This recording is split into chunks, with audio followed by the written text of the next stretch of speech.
আমি আপনাদেরকে একটা ছোট্ট কারগুজারি শোনাই, আপনাদের দিল কেঁদে দিবে। 2016 সালের ঘটনা। তখন ঢাকায় মোহাম্মদপুর আমি খতমে তারাবির জন্য 2 জন হাফেজ নিয়োগ দেওয়া হবে কেন্দ্রীয় মসজিদে। অনেক হাফেজে কোরআনরা সিরিয়াল ধরেছে, তারাবি পড়াবে।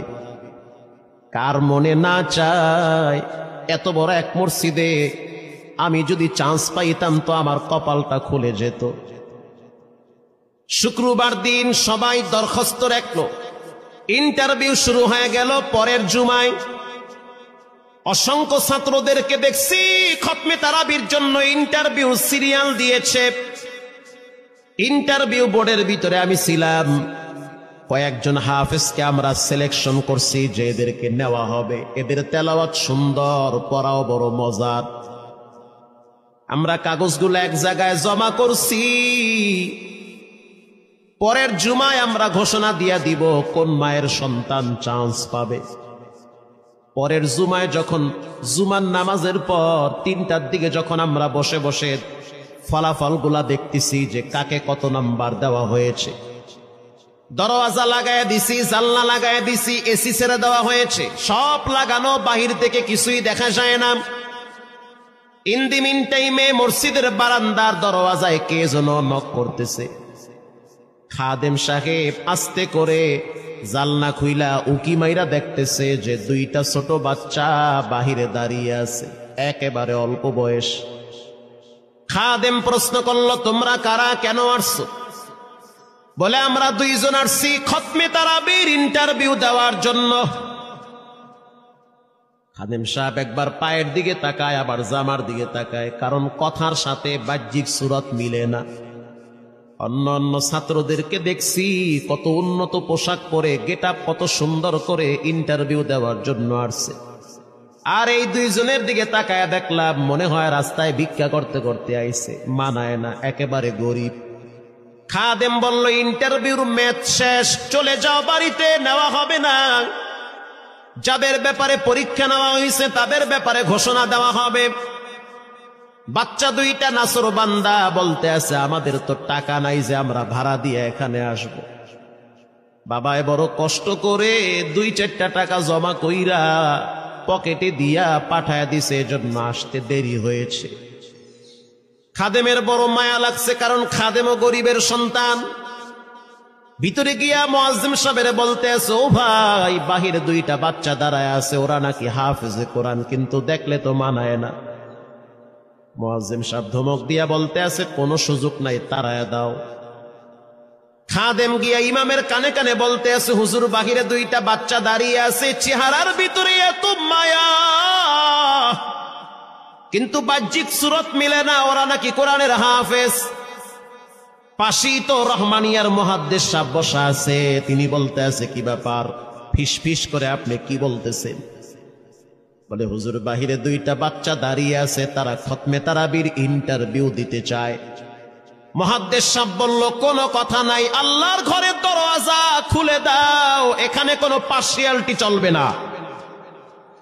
আল্লাহর ঘরের দরওয়াজা সবার জন্য খুলে দেওয়া হবে, আসতে দাও, ভিতরে বসতে দাও। যদিও ওদেরকে দেখতে মানায় না, বংশগত তেমন মর্যাদা নাই, ভিতরে আল্লাহর কোরআন থাকার কারণে আমাদের উপরে ওয়াজিব হয়ে গেছে তাদেরকে সম্মান করা। কোন দিক থেকে মানায় না, কিন্তু ভিতরে আল্লাহর কোরআন আছে, এজন্য তাদের মর্যাদা অনেক বেশি। এবার বাচ্চা 2টা বাহিরে উজুখানায় গিয়া সুন্দর করে উজু বানাইল। উজু বানাইয়া ভিতরে ঢুইকা আমি তাকায়া দেখতেছি লঙ্গির এক মাথা নিচে আর এক মাথা উপরে। এতটাই ভয়াবহ অবস্থা, কিন্তু আজীব দৃশ্য। 2 জনের চেহারা একই রকম লাগে, 2 জনের চেহারা একই রকম লাগে। কে বড় কে ছোট বোঝা বড় কঠিন হয়ে গেছে। মুসলমান ভাইয়েরা আমার, ইমাম সাহেব প্রশ্ন করলো, তোমরা 2 জনের বাড়ি কোথায়? বলে, আমরা নারায়ণগঞ্জে ভাড়া থাকি। বাড়ি কোথায়? বলে, আমাদের বাড়ি কুড়িগ্রামে। কুড়িগ্রাম থেকে ঢাকায় কেমনে আসছো? বলে, বাবায় ঢাকায় নিয়ে আসছে। কয় মাসে কোরআন শরীফ খতম করেছ? বলে আমরা দুইজনে 11 মাসে 30 পারা কোরআন খতম করেছি। ইমাম সাহেব একবার চেহারার দিকে তাকায় আর একবার পায়ের দিকে তাকায়। স্থানীয় গণ্যমান্য অনেক ব্যক্তিরা তাকায় আছে এদের দিকে। ইমাম সাহেব বলতে আছে, বাবা তারাবির ইন্টারভিউ শেষ হয়ে গেছে, বাড়ি চলে যাও। যেটা একটু দেখতে ছোট, ও চোখের পানি দেখলাম টিস্যু দিয়া মুছতেছে। কেন কাঁদতেছো? বলে আমরা গরিব, তার জন্য মনে হয় আমাদেরকে তাড়ায়া দিতেছেন। আমরা জানতাম না ইন্টারভিউ তাড়াতাড়ি শেষ হয়ে যাবে, আসতে দেরি হয়েছে কারণ আমাদের তো ভাড়া টাকা ছিল না, বাবাই কষ্ট করে কিছু টাকা দিয়েছে, সেটা দিয়ে এখানে আসছি। এবার মুহাদ্দিস সাহেব বলতে আছে, তাহলে একটা কাজ করো, তুমি কিছু তেলাওয়াত করে শোনাও। দুইজনেই উত্তর দিল যে আমরা তেলাওয়াত করলে তো আর নিবেন না, আপনারা প্রশ্ন করেন, আমরা দুইজনে উত্তর দিব। আমি তো আশ্চর্য হয়ে গেলাম, জীবনে কত হাফেজ দেখছি, এরকম হাফেজ দেখি নাই। প্রশ্ন করবেন, আমি উত্তর দিব। বুঝতে পারলাম ভিতরের খবর কেউ না জানলেও একজন জানেন, তিনি হলেন কে?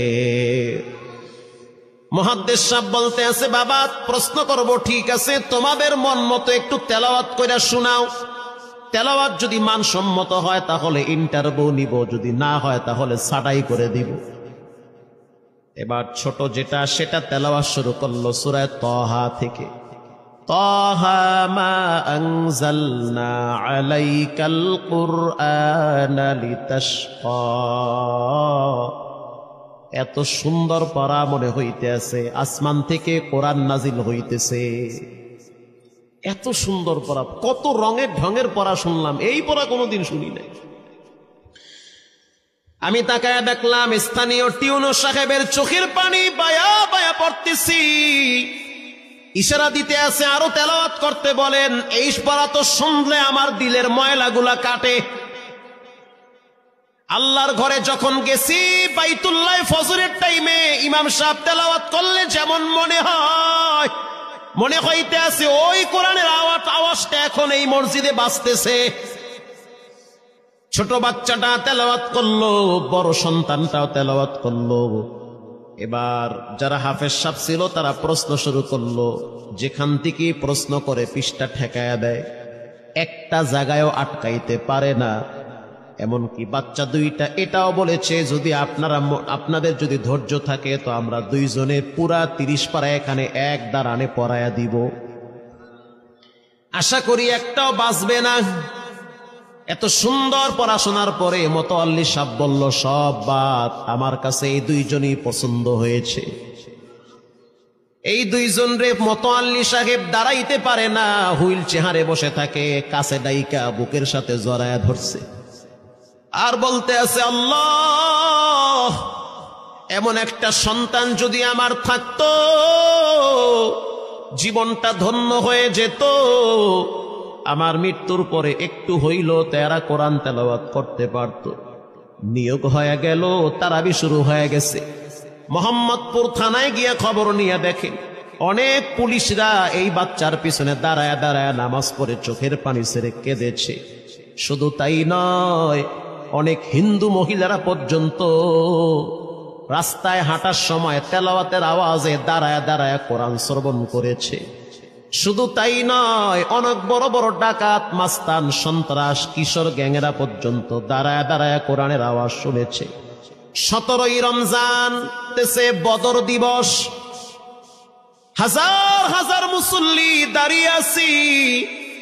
ইমাম সাহেব জানে না যে এরা দুইজনে আপন মায়ের পেটের ভাই হয়, এটা ইমামের জানা নাই। দুইজনে তারাবি চলতে আছে, চমৎকার পড়া, পিছনে শত শত মাওলানা মুফতি দাঁড়ায় থাকে। মনে হইতেছে তেলাওয়াতের আওয়াজে আর এক জগতে হারিয়ে যায়, এত সুন্দর পড়া।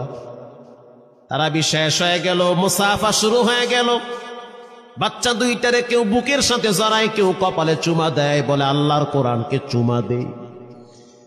হাজার হাজার মানুষ যখন আস্তে আস্তে নামাজ শেষ করে চলে গেল, একেবারে মসজিদের পিছনে বারান্দার পরে আরো একটা বারান্দা থাকে, ওই বারান্দায় এক লোক বসে বসে গামছা দিয়া চোখের পানি মুছতেছে।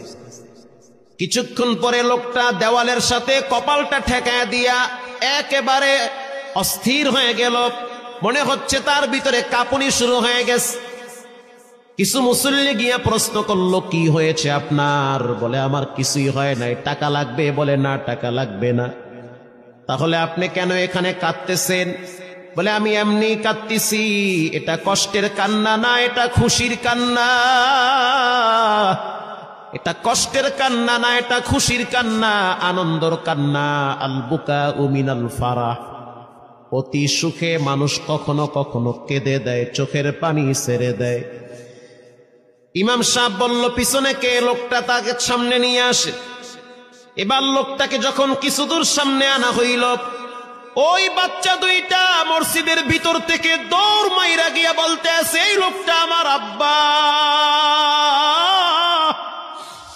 ইনি আমার আব্বা হয়। ধমক দিবেন না, রাগ করবেন না, আমার আব্বা ঢাকা শহরে রিক্সা চালায়। রিক্সা চালায় চালায় আমাদের দুইটা ভাইরে কোরআনের হাফেজ বানাইছে।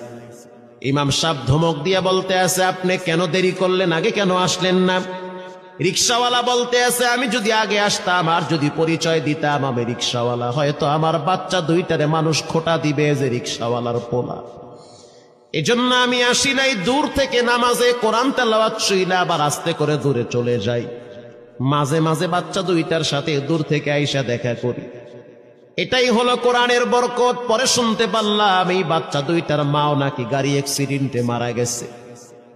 লাশ পরে আছে সেই কুড়িগ্রামে। একটা ছেলের নাম জুবায়ের আর একটার নাম হলো তালহা। রিক্সাওয়ালা বলতে আছে, আমার আফসোস নাই, কষ্ট হলো এক জায়গায়, সেটা হলো ঈদের সময় বাচ্চাগুলা তো বাড়িতে যাবে।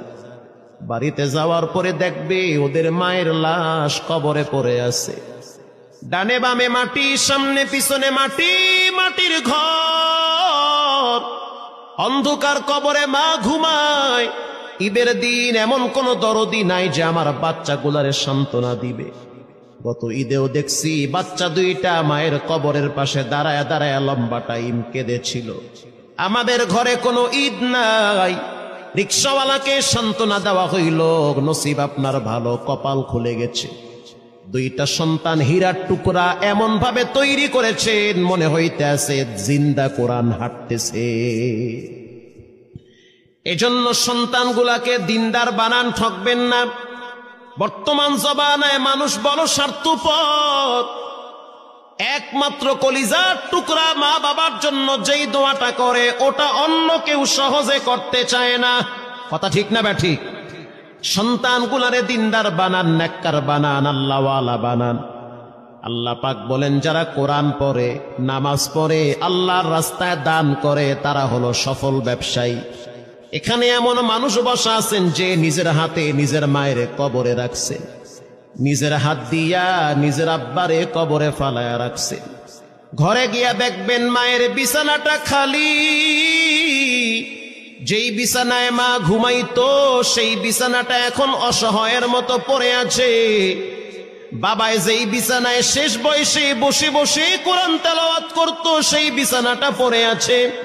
এখন আর কেউ বলে না, বাজান তুই কেমন আছো? এই কথাগুলা মা বাবার মুখ থেকে সবচেয়ে বেশি বের হইতো। মা বাবার জন্য এখন চাইলেও তো কিছু করতে পারেন না। আজকে যদি আপনার মা বাবা থাকতো, খাওয়ানো লাগতো, চিকিৎসা করার লাগতো, অসুস্থ মাকে নিয়ে ভোলা মেডিকেলে যাওয়া লাগতো, অসুস্থ আব্বারে নিয়ে লঞ্চে করে ঢাকা মেডিকেলে যাওয়া লাগতো। এখন মাও নাই, বাবাও নাই, টাকা আছে, চাইলেও খরচ করতে পারেন না। সহজ একটা রাস্তা বের করে দেই, এর চেয়ে সুবর্ণ সুযোগ আপনি পাবেন কোথায়? আব্বারে তো থাকলে খাওয়াইতেন ভাত, না তো আর করতে পারতেন না।